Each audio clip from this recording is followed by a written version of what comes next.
Yo, what is up guys, Grim here, and in today's video I'm going to share with you guys how me and the person I was playing with, Fyregrass, farmed up 400 divines just doing mapping in 5 days. No trading, no flipping, no bossing, no funny business, just hardcore mapping. Now I know what you think, okay, I don't care about your divines, I want to know how to make money. Well, that is the purpose of this video, because I'm going to spill it all. I'm going to tell you guys every single nitty gritty little thing that we did to make the money, things that we did wrong, things that you can learn, and overall you're gonna absolutely want to watch this video if you care about currency at all, because you are gonna learn something guaranteed. All right, let's get into it. First up, where's the 400 divines, Grimro? Well, we've got 2 mage bloods here. We purchased one for 150 and one for 200. The other 50 divines is our characters. We've got 2 bow characters which are almost identical at around 25 divines total net worth each on the kind of investment in the characters, roughly. It's definitely a low ball in my opinion. Okay, so there's the 400 divines. Now, how on earth did you make it? Well, I'm going to go through and give you guys step by step at each kind of point of progression what you can do. I'm also going to give you guys 2 incredibly solid Atlas passive trees and strats that you guys can take right now and apply in your own gameplay, as well as the methodologies and the evolutions behind them. Okay, so, well, hold on. Why only 400 divines? You know, I've seen people in other leagues get Mage Blood on day 2 or day 3. Well, the thing that made it hard this league is that the economy is really weird. It's kind of been turned on its head to some extent. Traditional farming strategies like farming Legion, well, the emblems, they're like worth nothing really early on in the league. Even on day 2, America's emblem was like 17C. They're only just recovering now and starting to become a little bit more expensive. Blight maps are like 10 Chaos Orbs. They're normally like 20 to 30. You know, like even stuff like Delirium Orbs are pretty much worthless. Why is that, and how does that affect your ability to farm?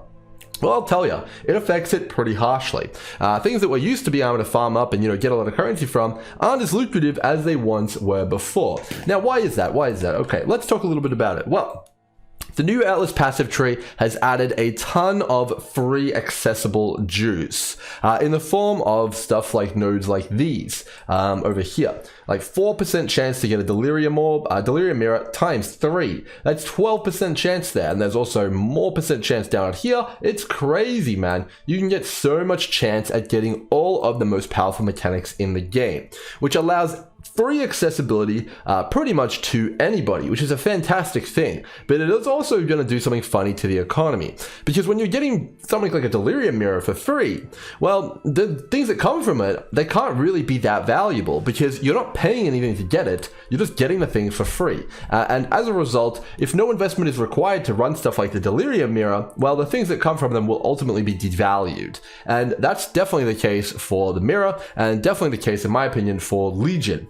It's possible pretty much to get 1 pylon guaranteed every map, you know, 1 Delirium Mirror almost every other map, you know, even Ritual and stuff like that are pretty much guaranteed every other map at least.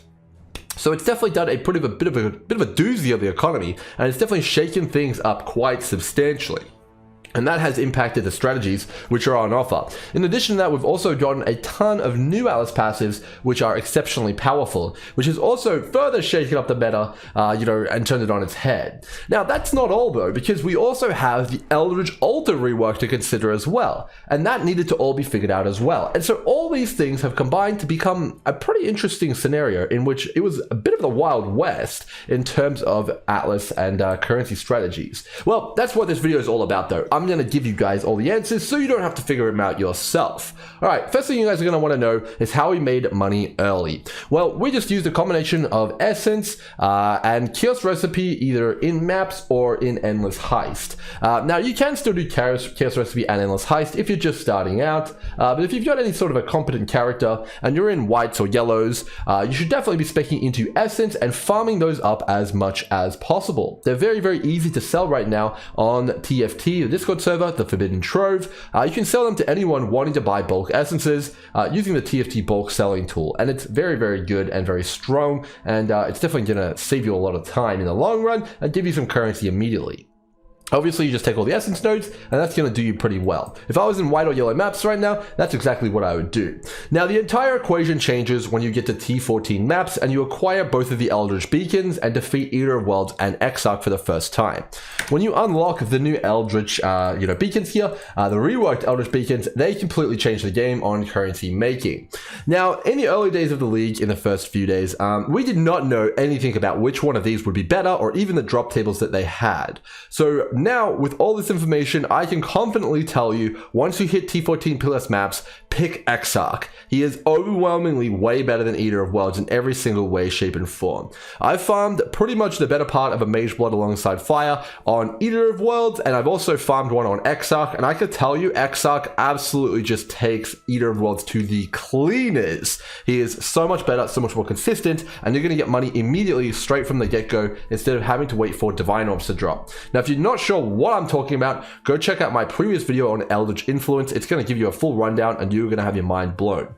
But it's fair to say, Eldritch Altars are absolutely bonkers. They are crazy. They are so good for the average player. If you just want to throw in a few maps, 10 maps in the afternoon, you are going to get a pretty good amount of currency from your Exarch Altars. You're definitely going to be having a really good time with that. So that is tip number 2. After you get your essences done and you're out of the yellows, you can drop that stuff like a rock and move on to farming Exarch, and it's going to give you a ton of currency, man. It is great, and you're going to have a really good time with it. All right, so obviously in all the strategies which you're going to be doing, with the exception of maybe some magic find ones, you're going to want to use Exarch almost exclusively. He is just far superior and is going to be better.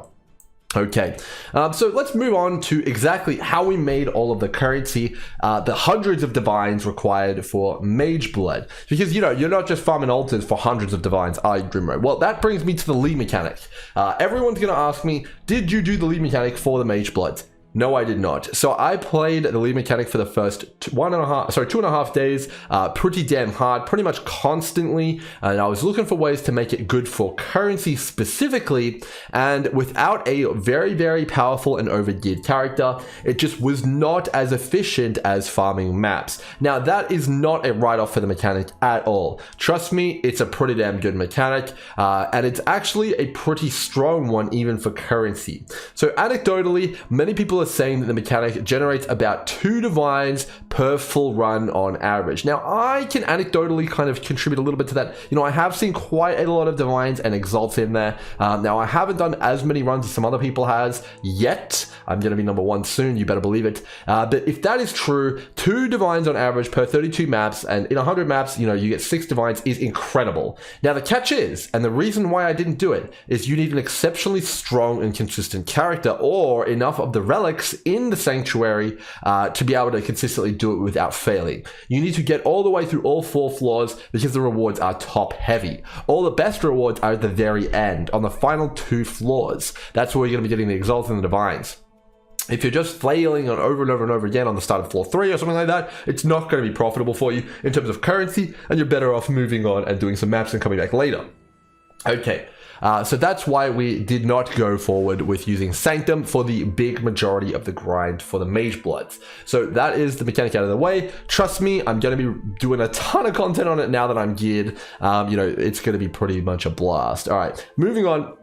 Let's talk about how we actually made the money now then. All right, so in true Grimro fashion, we had a strategy, we had a plan before the league start, and that plan was Legion. It was Delirium and it was Beyond, and I stuck to my guns. And we farmed out the first, I would say 1 or 2 Mage Blood cards out of 10 in Dune's Legion. And that was a pretty damn nice experience, up until the point where I saw the price of emblems, and then it wasn't so much of a nice experience anymore.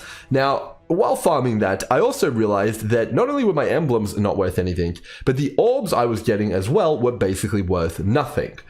Even some of the more expensive ones, like skittering delirium orbs. And I was like, whoa, okay. And I had a chat with my person I was playing with, Fire, and we were like, hang on a second, this doesn't look right. In addition to that, we were having a lot of trouble buying mapping supplies. Couldn't get Legion Scarabs, couldn't get anything.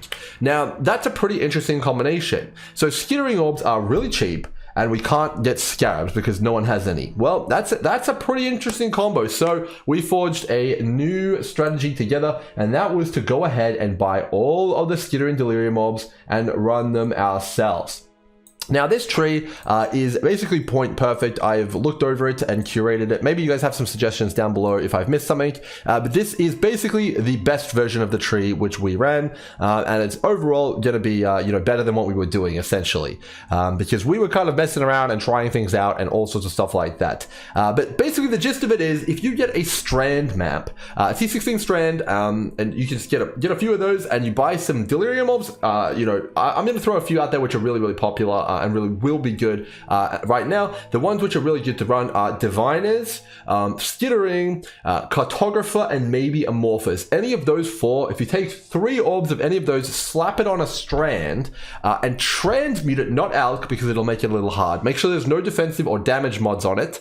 And then run that map alongside the Alice passive tree and what I'm about to talk to you guys about now, about everything on here. You will get a guaranteed 14 rewards 90% of the time. Now, 14 Delirium rewards is absolutely absurd for most scenarios where you're not using heavy investment. Now, we were not using any sort of crazy compasses. We were not using any sort of crazy scarabs. It was just the tree. And I'll explain why that is so good in a second here. Okay, all right, so Delirium farming, getting a ton of scarabs, it all makes sense, right? There was a lack of scarabs, we supplied the scarabs, make a ton of money. Let's break a little bit down about why this strategy worked and also what's new about it and how come it's so much stronger this time. So of course we knew the Delirium Orbs were really cheap. How do we get to those 14 rewards? Well, Abyss. Abyss received a ton of new nodes up the top of the tree here, and they're absolutely insane for Delirium. So overall, Abyss is kind of a bit of an inconsistent mechanic, but it has some of the most monsters in the game that come out of them, and it's really fantastic. So in our mapping, we used a polished Abyss Scarab and one Abyss compass. That was the only compass we used, and the Abyss Scarab just needs to be polished. It's nothing crazy. So taking all these nodes here is going to give you a ton more monsters out of your abysses, and they're going to be insanely dense. Now, it's not going to be too hard to run these maps because you're just transmuting them. You do not need to use an alch or anything like that. It's not going to affect your Delirium rewards. And that's going to be where it's going to be at there, right, guys? You take all the other Abyss nodes that you would usually take as well, like, Abyssal Army and Underground Kingdom and all of the juicy stuff there. Now, there's also another mechanic which got substantially buffed in terms of its density and also its rewards, and that is Breach. So Breach received a new node called Evolving Hives here, which adds, tons of more magic monsters and additional rare monsters. In addition to that, it also got an upgrade to Flash Breach due to the small nodes, I believe, which are down over here. So overall, Breach is in a really good place. You can also get a ton more breaches on your tree by taking the nodes, and this Atlas passive tree will be down in the description below. In addition to that, you can also open multiple breaches at once, which is huge quality of life. Now, the next thing which I need to point out here, the final new thing, is this notable here. Imagine Pursuits. So this really is the thing which pushes this the strategy over the edge. So when you get to the end of the map doing Delirium, when you kill a boss, you now instantly get an additional reward tile. So if you were going to get 13 from your orbs, you'll now get 14. It's going to tick all the orbs, and you get a big loot explosion from the boss now. So that's really, really great as well. So the combination of all of these things, we basically used a polished Harbinger Scarab. You could probably get it with Rusted. A polished Breach Scarab. You probably want the polished one. Your polished Abyss Scarab, and then you can also use anything you want for the last one. It doesn't really matter. It's not a big deal. And then you use Breach as a Kirak modifier on the device here. And then obviously you've got your compass, and those things combined on a transmute and go strand is basically going to net you 14 rewards most of the time, as long as you complete all of the content, which is pretty damn nice in my opinion. Now let's talk a little bit more about those orbs. So the orbs in question there are pretty important. So the Skittering one, obviously it's scarabs. You can bulk sell them on TFT. It's great. The Cartographer one is going to give you Guardian maps, Conqueror maps, and Elder maps. Now, these are pretty damn good, obviously, but the catch is, due to Sanctum being a thing, and people wanting to run the Sanctum basically permanently to get really good Sanctified relics, any T14 plus map right now goes on TFT in bulk, like massive bulk, for 1 to 2C. You can see here I have no T14s, 15s, and I have very few T16s. And that is because you can bulk sell them. Like, people buy them. I've gotten hundreds of chaos for selling T14 to 16s on TFT for 1 to 2C to people trying to spam run Sanctums, either for money or for the Sanctified relics. So it's pretty damn good. And that is where the Cartographer orb comes in. Pretty damn nice. The Diviner's Orb is going to give you a ton of stacked decks. Stacked decks right now are massive currency. They're at 1.5 chaos each. And the Divine Orb's not too expensive. You can see here, which is pretty damn nice. If you have bulk of any sort of kind, you can kind of get like a pretty good margins on it. Goes up quickly. If you have like 100 plus, it's going to be a pretty good time for you. And overall, that's going to be super duper strong as well. The last one here, which I mentioned, was Amorphous. This one is definitely a little bit on the shaky side. Not sure if I'd really recommend that one, but it definitely can be pretty good as well. So overall, that is the Delirium strategy, and that is one of the strategies we use to get about most of our Mage Blood. Yeah, the first one that we got. Some of it was done in Dunes with Legion, and the rest of it was done with the Delirium Orbs, with Skittering specifically in Strand. But any of the orbs I talked about there are going to be just as good if you can get your hands on them and go crazy. Well, maybe not just as good, but it'll be pretty good. All right, next let's move on to how we acquired the second Mage Blood. So in its entirety, this was done completely in Dunes Legion. So we stopped doing the Skittering Delirium Orbs in Strand because we couldn't honestly take it anymore. It's definitely a pretty rough mechanic to do for many hours. But we went back to Dunes Legion and we started messing around with that. And we came up with a lot of different takes on Dunes Legion. Let me just pull this tree up here. Okay, is this the right one? It's not. Okay, so over here, we came up with many takes. So I tried a ton of different mechanics with this. So I tried the original again, and I found, okay, Delirium, the orbs, they're still not really worth anything. It adds a ton of time to the map, and it's really not that impressive in terms of the returns for how long it's taking you extra. So I decided to drop Delirium. I then moved on to trying Beyond.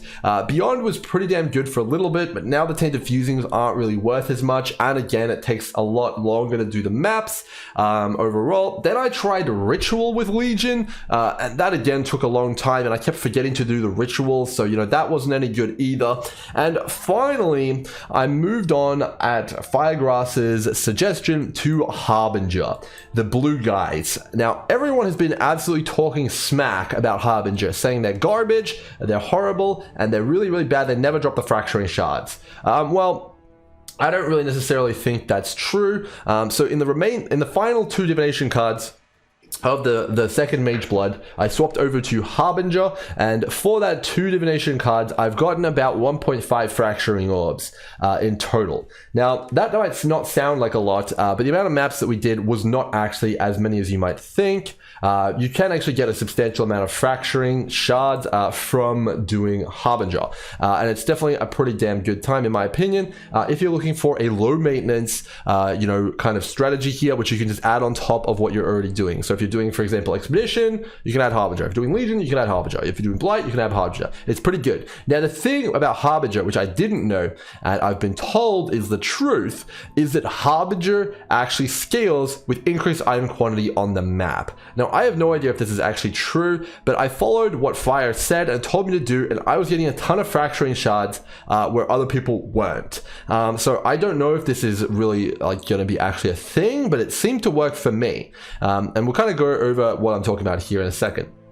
Overall, the other good thing about Harbinger is that it drops an absolute metric ton of maps, which is really profitable right now for the reasons I said. Now, not only that, certain layouts are exceptionally expensive. For example, Strand is very expensive, Dunes is very expensive, Crimson Temple is very expensive as well, and you can sell these maps in bulk, and you can get hundreds of chaos for these things, and they're very good as well. Now, failing that, you can obviously go ahead and sell variety maps as well on TFT for the bulk prices we were talking about there, and that's going to be pretty good as well, and that's kind of what we got there. So that is kind of what the strategy is. I'll quickly talk a little bit more about Legion. Now, why is Legion so damn good, Grimro, if the emblems are worth nothing? How do you make money from Legion if they're worth nothing? Well, I'll tell you how. So overall, Legion got a tremendous buff excluding the emblems with these 2 nodes here. Pillaged treasures. Legion chests in your maps contain an additional random reward. Now, this essentially doubles all rewards from chests and warhordes. This is exceptionally powerful, and it's obviously nothing to scoff at, because any reward you would have gotten, you get it doubled now. So it's basically, you know how you open a warhorde before and you got like a divine orb? Well, just double the amount of divines you're getting from Legion. Double the amount of incubators, double all of that stuff, because that's kind of what this node does. It's really, really crazy, and it kind of puts Legion in a position where it doesn't even really matter that you're not getting very valuable emblems anymore, because you're just getting so much other loot from the mechanic. It's just that good. In addition to that, we have something similar, logistical support. This essentially adds a chance to get 2 rewards on your generals, on your sergeants, and then in addition to that, you have a 10% chance to get 2 rewards. So overall, it's 40% chance to get an extra reward on average, and obviously that's just 40% more loot from the sergeants in your map, which is really great. That's really, really strong.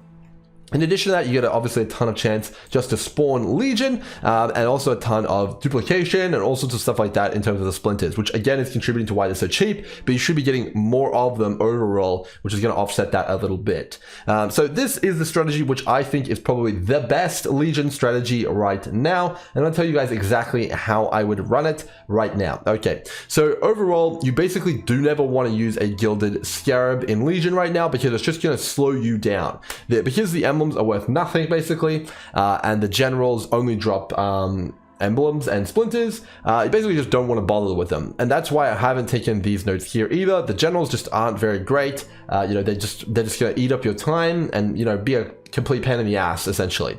So only use polished or rusted. Do not use gilded unless it's like exceptionally cheap and you really don't worry about the generals and you can just deal with them very easily. So I recommend using a polished Legion Scarab. I recommend using a polished Harbinger Scarab to go along with your Harbinger strategy here. And then I also recommend using a polished Cartographer Scarab, because again, we want that map angle here. Selling the maps to the Sanctum farmers, selling the good layouts to people who need them. That is the aim of the game.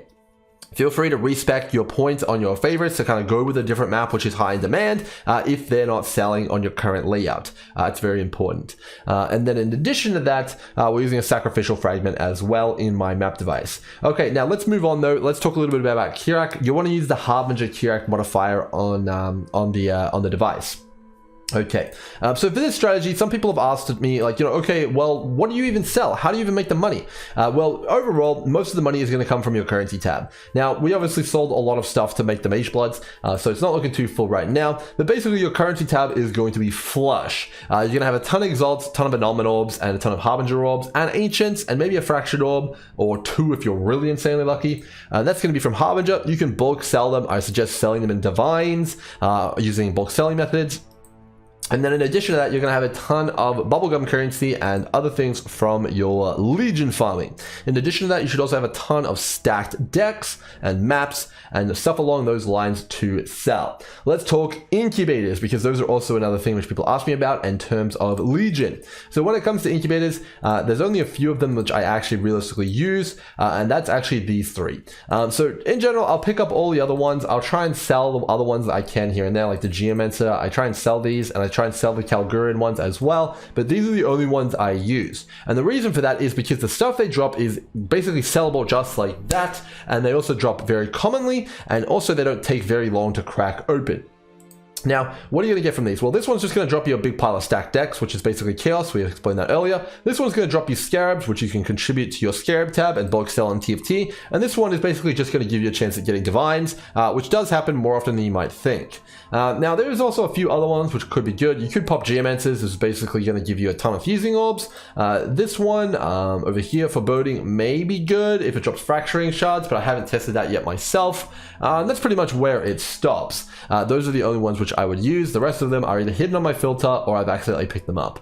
So that's kind of how that goes, guys. All right, and then obviously you just got to sell everything that comes from it, and that is where the money comes from. Now, overall, emblems do sell. You should sell them.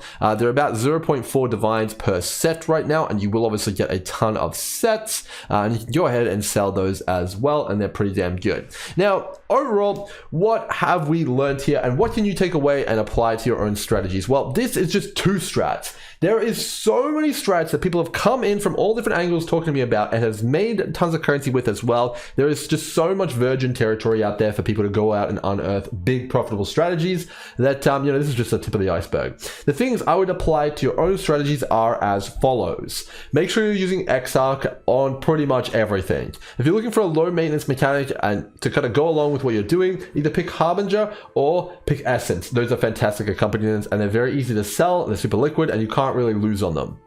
Alongside that, make sure you go ahead and have some sort of map investment on the Alice passive tree here. You can see here that we've got a ton of nodes here because maps are hot right now. And if you're able to sell a ton of them on TFT or on trade, then you're going to make a lot of extra money. It's a really big deal and it's going to make a ton of currency for you from it.